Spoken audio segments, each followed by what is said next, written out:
Episode of Ask Father Rob. I'm Father Rob Baldwin of St. James Episcopal Church, and this is where you send your questions into me so I can answer them here for you on the air. Today's question comes from a Bible passage that was today's reading in our daily office. And let me explain what I mean by that. In the Episcopal Church, we have in our prayer book a schedule of Bible passages that we can read each day, just as a place for us to start. And when we sit down for our prayers or meditations on Scripture, it's a nice way to kind of make sure that we work our way through most of the Bible and just don't stick to the passages that are most familiar to us or are the most enjoyable ones, but rather we are expanding our awareness of Scripture throughout the entire Bible.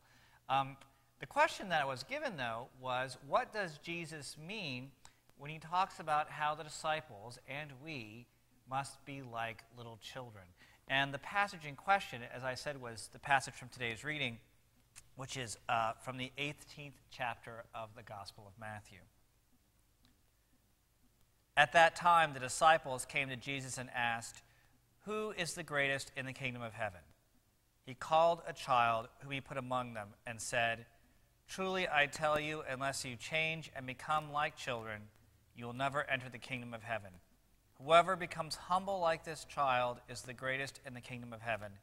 Whoever welcomes one such child in my name welcomes me. If any of you put a stumbling block before one of these little ones who believe in me, it would be better if you had a great millstone were fastened around your neck and you were thrown into the sea." I think, now I have to say, before I get any farther, I have children of my own, wonderful children, 2 of them. And so I'm constantly, every day, encountering children. But I think that sometimes this is a passage that gets a little misconstrued because of the question of what is that element that the child possesses that we should possess. And sometimes the suspicion might be that what we need is the gullibility of a child. If I told my children that vampires were real, they would believe me because I'm their father and an authority figure and they trust me. And I don't think that we're called to be gullible, blind followers as the way to get into the kingdom of heaven. There's nothing in that passage that suggests that that is the case. Instead, I think there are a couple of qualities of children that we are called to emulate, and the first of which is dependency. Children are entirely dependent upon adults.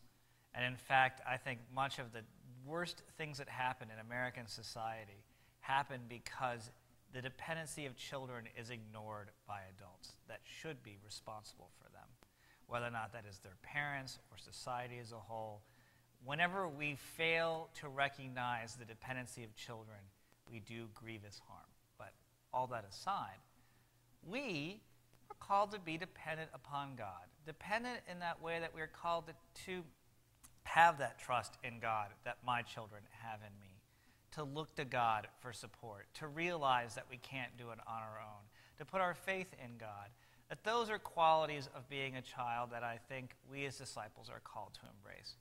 But even more importantly, and I think this is the thing that is most often missed because not everyone has familiarity with biblical culture. And we tend at this day to view children as being innocent and should be treasured. I mean, for all the times that we do ignore their dependency, I think we as a society uphold the value that children are to be treasured. A crime committed against a child is more grievous than a crime committed against an adult. You get charged with things like child neglect because we say, no, you should take care of children. In Jesus' time, that level of value was not placed on children. Children were a nuisance. Children were to be seen and not heard. Heck, they weren't even really supposed to be all that seen. Children existed to work for their parents. They were not treasured. And it is that humble quality, the powerlessness of a child, that Jesus, I think, calls us to live into. Notice he says, when you humble yourself like a child. keep in mind, again, in case you think I'm really off base on this thing, the question is, who is the greatest in the kingdom of heaven?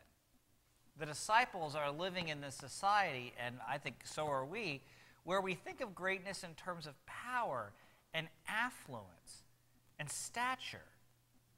The great people in our society are wealthy politicians, business leaders, actors, and athletes. These are the people who we hear about constantly when we go on the internet or we turn on our television. And there are some people who are great for reasons that just boggle my mind, because there's nothing great about them. But Jesus says, these people, whom you would be most likely to consider to be elevated in heaven, because they are elevated on earth, are not the ones who will be elevated in heaven. Indeed, the ones who will be elevated in heaven are these people, the powerless, the poor, the people who have no influence, no stature, the least valued in society will be the greatest valued in heaven.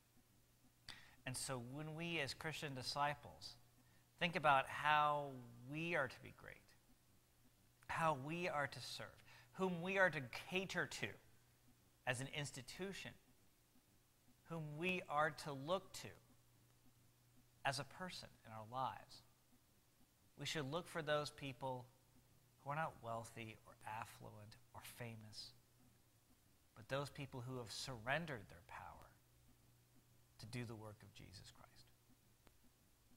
And there are people like this, like the Mother Teresa's of the world, who are great because they're powerless. But too often I think we succumb to that temptation of once again being starstruck and failing to recognize that this is not what we're called to aspire to as Christians. We're called to aspire to be like the least. And how we live into that is different for every person. I wish I could say, here's the blueprint for being like a child. But it does call us to examine our values and what's really important to us, and what are the ways in which we allow those values to shape the decisions we make in our lives. And we ask ourselves, am I living with complete trust and dependency upon God, and looking at God's preferential option for the poor and advocacy for those in need? Or am I living by a different set of values? Am I being tempted? Am I succumbing to that belief that greatness is based upon something other than God? That's what's at stake here in this question. That's what the disciples are really asking. And that's why Jesus says what he does. Thanks for a great question. You can send your questions to me, Father Rob Baldwin, care of St. James Episcopal Church, 200 West High Street, Piqua, Ohio, 45356. You can email them to me at stjamespiqua, that's stjamespiqua @yahoo.com. And of course, you are always welcome to stop by here on our Sunday mornings at 10 o'clock for our Holy Eucharist, or at Tuesdays at noon for our healing service as well. Thanks for a great question. I hope you all have a wonderful Thanksgiving, and I look forward to seeing you next time.